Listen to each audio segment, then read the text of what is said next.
So, a lot of people may not know, but I'm actually an author. I have written 3 books so far. The first book was based primarily in New Age and, law of attraction, things of that nature. So don't deal with it no more. Kind of renounce the book. The second book, I actually wrote it in February 2023. Wrote it for myself before the whole AI craze. And honestly, I don't really support AI, but that's another story for another day. I did write a book about narcissism because it was something that I personally experienced. And the only reason why I'm bringing this up now is because I find myself on a lot of channels commenting on things related to narcissism, and I know people are looking at me like, well, how do you know? A, because I actually have experienced it, and B, I wrote a whole book about it. It's called Angel in Disguise.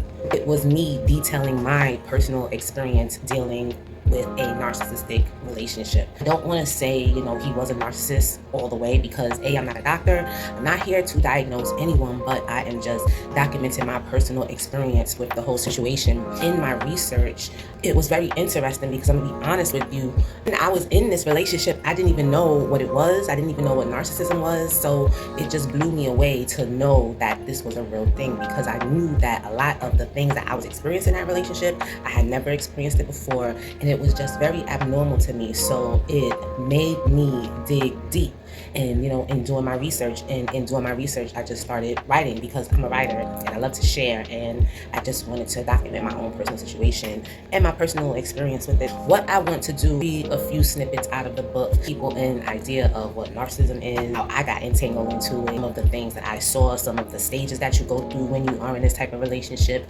The first snippet I am going to read from What is a Toxic or a Narcissistic Relationship? Chapter 1. It seems as though you hardly hear or read about healthy relationships anymore. You hear the words toxic and narcissist thrown around so much these days, it seems as though it's normal.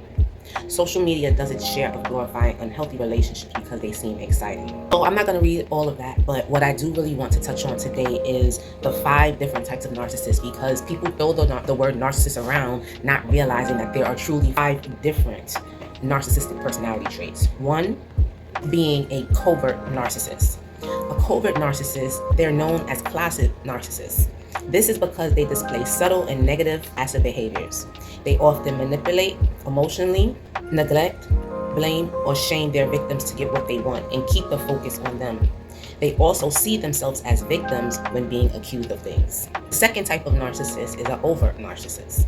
They are excessively worried about how others see them, as they are overly focused on status, wealth, flattery, and power due to their sense of entitlement. In this case, most of us have a bit of narcissism in us. However, the difference is many overt narcissists are extremely sensitive to criticism, no matter how small it is. The third type is antagonistic. They are concerned with coming out on top and will do anything to get there. They are defined by a sense of competitiveness, arrogance, and rivalry. They also try to exploit others to get ahead, as well as put others down or start arguments to appear dominant. The fourth type of narcissist is communal. They are not ego-driven, but their primary goal and motivating factor is to get praise and admiration. They might come across as selfless, but it's only so that they can look good in the end, not because they truly want to help. They're known to throw things in your face after they have helped you with something. And the last type of narcissist is malignant. They have traits associated with antisocial personality disorder, such as aggression, lack of empathy, and paranoia. They may even have a sadistic streak, to which leads them to do evil things, even to people that they love. So when looking out for the signs, it's very important to understand that not all narcissists will behave, act, or look the same. You have to take into account the characteristics and actions that are being displayed by the individual. So that's just a snippet of the beginning of my book, Angel in Disguise. And again, I have experienced this situation. So when I am speaking about it, I'm not a doctor, but my life experience has shown me how to get over it, how to spot it. A couple of days, I'll be reading snippets of the book just to show people some of the signs and for people to hear some of the experiences that I've gone through, and maybe you may see some of these traits in someone that you're dealing with.